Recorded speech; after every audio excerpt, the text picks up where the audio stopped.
Oke, di sini saya mau jelaskan di tentang gosok di.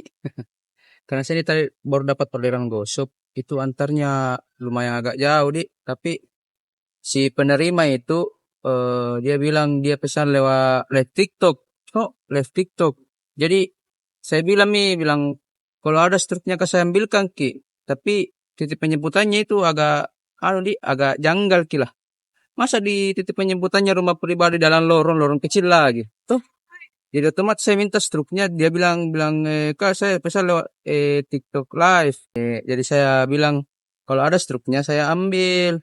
Kak awalnya bertanya, Kak bilang, Kak ini toko atau apa Kak, ya kan? Toko atau apa? Dia bilang rumah pribadi, rumah pribadi. Sebenarnya kasus-kasus seperti ini tuh ya wajar lah saya temukan tuh.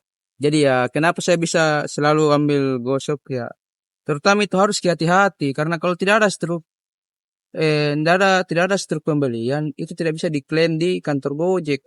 Jadi saya itu berani ambil gosok biarpun itu sampai 1 juta itu saya talangi. Kalau ada struknya saya talangi.